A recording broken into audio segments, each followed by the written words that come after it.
President Trump sending clear messages to Mueller's special counsel team today. In a wide-ranging interview with the New York Post, he addressed the targeting of Paul Manafort, Roger Stone, and Jerome Corsi, saying, "We're in a McCarthy era. That was a bad situation for the country, but this is where we are." With regard to Manafort, his message to Mueller was a little more direct, saying of a pardon the following: "I wouldn't take it off the table. Why would I take it off the table?" Here to discuss, former U.S. Attorney Joe DiGenova, former Clinton advisor and attorney Richard Goodstein, and host of the Dan Bongino podcast and author of Spygate, Dan Bongino. DiGenova, the president talking pardon with Manafort. A little premature for that? Yes, of course. And it's just the president is tweaking and trolling people and trying to get a rise out of people. That's what he does. It's part of his shtick. But the thing to me that's fascinating is all of a sudden the entire investigation by Mueller is focusing on people who are lying. That's what it's always been about. But now it's really about lying with Stone and Corsi and Flynn and everybody. Why is that happening? The answer is very simple. The original purpose of the investigation was Russian collusion. That's failed miserably. There's no evidence of it. So what is he doing now? He's charging people with lying so that he can say in his report, "I would have proved collusion, but all these people lied and prevented me from doing it." This is the new narrative of Mueller. He's not, of course, mouthing it, but his actions prove conclusively that his new narrative is, if these people hadn't lied to me, I would have been able to prove collusion. This is the new Russian collusion theme now. This is what he's going to do. That's going to be what the report's going to be about. But Dan Bongino, this is what this happened on CNN today. This was Jeffrey Toobin about where this is all headed. We are now in the realm of possible impeachable offenses, and that is much more a political question than a legal question. However, that shouldn't distract us from the fact that this is egregiously inappropriate behavior on the part of the president. It is all but an encouragement to tell to Paul Manafort to stop cooperating, to take your punishment. I will take care of you later. Dan. Yeah, well, Toobin's an embarrassment. The fact that this guy's a legal analyst, really, he should get a refund from his law school. I'm not sure if he's aware of the separation of powers, but the presidential pardon is a constitutional power, Laura. I'm not sure if Toobin's aware of that, if he learned that in law school. But the reason that was implemented was so the executive branch would have some check over what were perceived gross abuses of our system. The president can do that. Now, having said that, Joe's right. Joe just nailed it, although I'm sure Richard will try to make the case otherwise. There's no predicate crime here, Laura. There is zero evidence of collusion, no less conspiracy to collude or any kind of a crime at all. And if Mueller was really doing his job, which he's not, he'd be investigating the real Russian collusion, which there's actual evidence of, which is collusion between the Hillary team and Russians. There's real evidence of that, by the way, which we can document.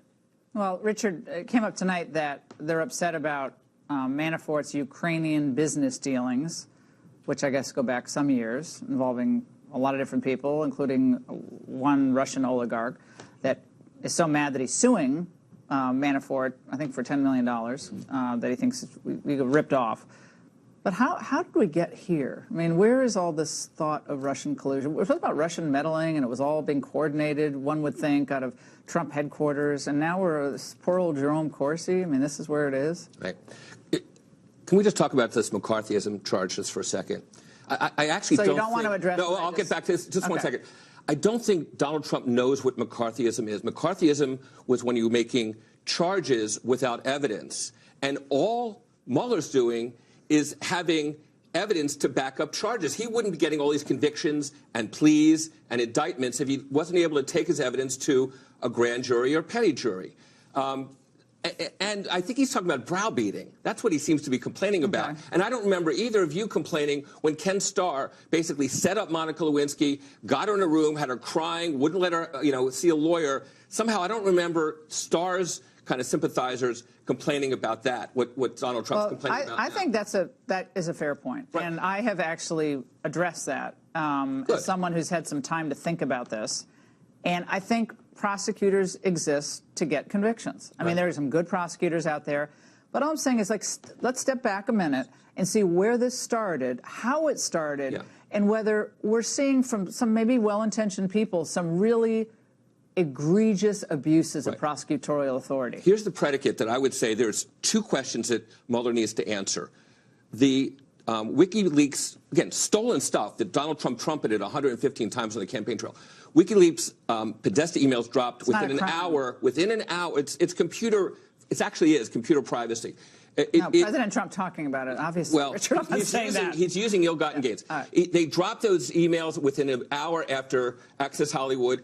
Was there an American involved, or did the Russians do that on their own? And all these so bots, you're spinning a theory. We get it. Well, I'm just saying. And there are all these bots that communicated these messages like Pizzagate to all these swing voters. You know, is that something where there was an American involved or not? We're 2 years into this. We're 2 years into this almost. And they got nothing except an old 72-year-old guy. Of all these Russians. Okay, you got all these indictments of all the Russians. Look, this is all about failure. This investigation is a complete failure. The purpose was to investigate a conspiracy between the Trump campaign or the president and the Russians. There is absolutely no evidence of that in any of the cases that he has brought. That is why he is now focusing on these side characters to accuse them of lying or perjury, because his narrative is going to be, I couldn't prove collusion because they wouldn't let me. This is where we are. This is the pathetic state of Mueller's handling of this. But this is an embarrassment. We've got 30 seconds. Can anyone be sanctioned